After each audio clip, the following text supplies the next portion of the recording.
All right. So we have a weekly check-in call for our Culture First chapter leads. And we're here today, joined with some of us wanting to share some of our insights, things we learned. Some of us attended Culture Summit last week. Some of us attended Culture First or Culture Amp's Culture First Leaders Forum for some of the executive leaders. Or you just like have been geeking out recently at another conference. Maybe it's Culture Con or things of that nature. I love it. Someone shows up at my door right now. So good. Anyway, so just wanting to like share some of our key learnings with what we've all taken in recently, but opening it up to the floor, we've had a really rich conversation. So what were some of the main themes that you heard? Yeah, I think that some of the things that we've been talking about is this idea of return to office or return to work in the context of building connection and building collaborative opportunities, but the concern that that doesn't sound ROI driving and financially driving for leaders. And so what I was saying was, how do we have the conversations where we help leaders embed moments of connection, even simply through, taking a minute to have a deep breath and center yourself at the beginning of a meeting so that people can feel like they're in the conversation together, even if it's a meeting to collaborate on a tech integration or a new product launch or a marketing campaign, whatever it is, but like finding the moments to connect. And I made the comment that it's not the idea of connection instead of productivity, it's the idea of connection centered around productivity. And so that was a big kind of takeaway that I feel for me. Love that. Love that. Jess, Sarah. Yeah, I shared that one of the things that really landed for me was from one of our panel speakers, Amy at Nextroll, talked about showing up to conversations with those that are around the organization. And one of the examples was like a CFO, and you're trying to advocate for a budget for a new initiative from the people team. And just saying, hey, we know that we're showing up as different people and in different roles. And so we have different goals in that conversation. And to show up and say, hey, just a reminder, like I am, the vice president of people, or I am the CHRO, or I am whatever your role is. And here's what I'm a steward of. I'm a steward of the people. I'm a steward of employee experience. I'm expected, one of my responsibilities is to ensure X, Y, and Z. Your turn. And, maybe the CFO says, I am just a reminder, I'm the CFO and my job is to be a good steward of our financial resources. And right now I have some budget restrictions, just a reminder that I have, X amount of money to give out and I have to decide. It's a really difficult decision for me that I have to decide where it goes. And so I have to be really mindful of what that looks like, and to show up in those conversations and be honest about where you're coming from, so that in conversation about the topic that you're chasing after, you're reminded of it's not like personal, it's not super highly emotional. We both have separate, different jobs, and we're trying to find a way to come together on something in that regard. And what it kind of brought up for me was, what if we had those kinds of exchanges in a lot of hard conversations, not just budget conversations, or not, but being able to remind each other in the beginning of a tough conversation, here's my job, here's my role, here's what I'm accountable for. I think Teresa reminded me of the word accountability, and just this is what I have to be, what I have to show up and do, or what I get to show up and do every day. Let's make sure that we're reminded of that in this conversation before we head into it. I just, as a quick comment on that, I think that context is super important in that in that approach of setting boundaries, if you will, on the idea of my stewardship as a leader within an organization. Because I also think there's the balance of, as a head of people, I also need to be a steward of the finances of the organization, and a CFO also needs to be a steward of the connection and the culture and the leadership. So, Great point. You go to it with that idea that yes, we reinforce the stewardship that we have because we all have functional departments that we oversee, Mhm. but it is an expectation and an understanding that just because I have stewardship of culture, it's not your wheelhouse. That's not how we Right. operate, and that's not how we're going to be successful. We have to have that like dual ownership. I mean, what is for the group? What is like the best way to identify that? Like multiple stewardships, one purpose or something like that. Like we all have joint, you don't understand what I'm kind of. Yeah. Like, That's like, what why- do you, oh, go ahead. We're all I was just co-creating. gonna- Yeah. Yeah, that's why we have a mission, right? Like the mission of the organization is that we're all driving towards that, but we're bringing our stewardedness or our expertise yeah. towards that. Yeah. Yeah. One thing I was just gonna say off of what Jess was saying was that yes, it's not personal, and at the same time it is, because Mhm. when we look at the whole human as an individual, we're making decisions from a place of trying to protect ourselves and keep ourselves safe. And so Mhm. where are those decisions and actions and behaviors coming from? Really, it's from your nervous system and what things have happened to you in the past, which now Mhm. you're bringing with you in the present moment to kind of Right. filter things from into the future. So it's kind of this dualism or even non-dualism at the same time, like holding both concepts at the same time, even though they're somewhat contradictory as both being true. Yeah. We had someone in our fishbowl talk about talking out of both sides of their mouth and being vulnerable about it and saying like, hey, I'm going to contradict myself right now because I'm not sure exactly what I believe, or maybe I believe both, and maybe it's in conflict in some ways, but it also kind of comes together in other ways. And so I think that that's important too, to be mindful of like, it's okay if they're a little bit different, both sides.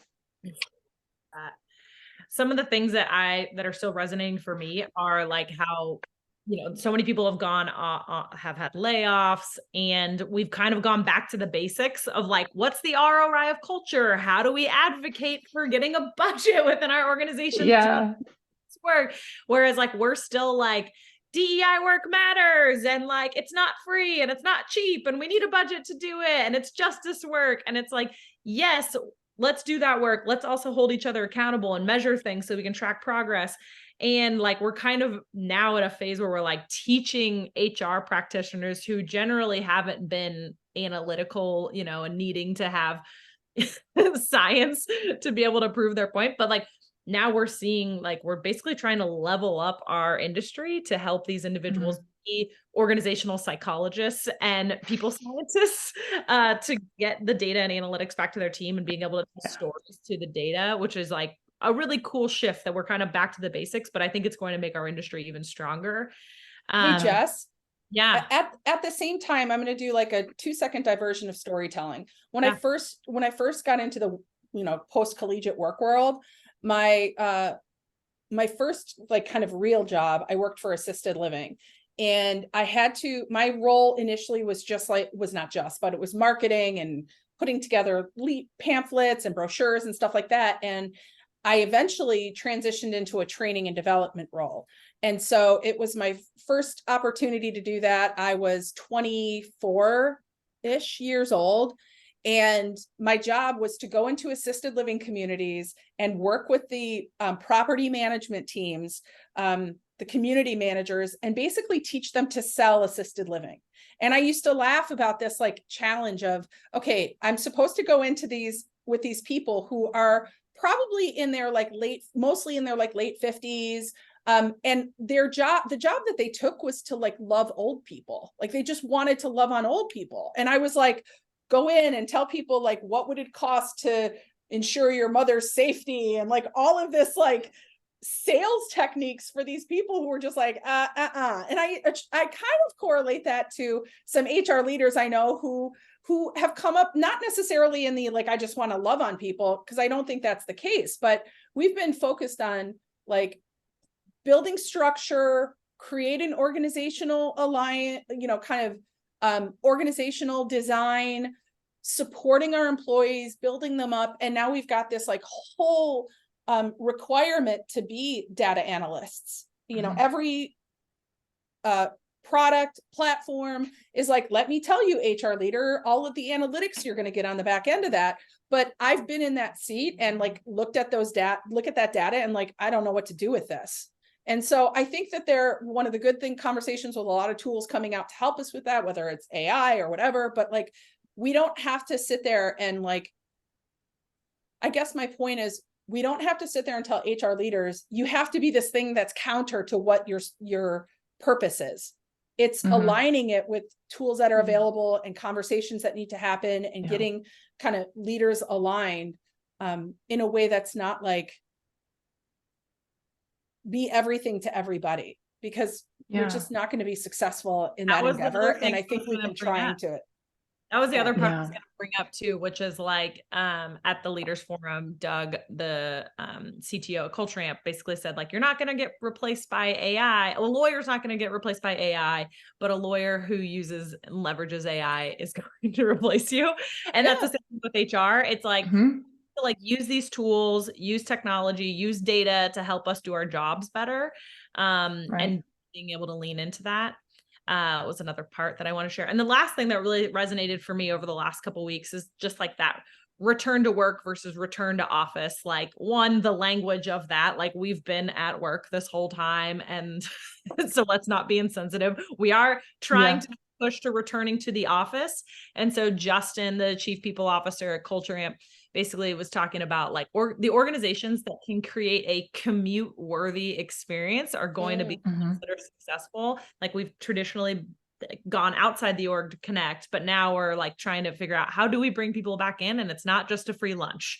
So like really being able to create connection and experiences for folks is going to be huge. Yeah. Okay. So I'm like a huge FOMO person. Like I get FOMO really badly. And so when there's something happening in my organization does a great job of it, I think, creating these environments where you're like, shoot, if I can't make it, I came back from a business trip like a little bit early just so that I could attend like this big thing that they were doing at the office. Like I lost sleep because of it probably, but it was worth it because of the FOMO. And so when Justin was talking about like creating FOMO to get people to return to that physical location, like I feel that hard. Like I think that's real. Now, I don't know, was everybody feeling that on that particular event? I think different events or different ways of creating FOMO is going to resonate differently with different humans. And so we need to be also mindful of that we're not creating the same experience over and over, and therefore only getting the same people into the physical office over and over. Like we need to have diversity in what we're driving in that area too.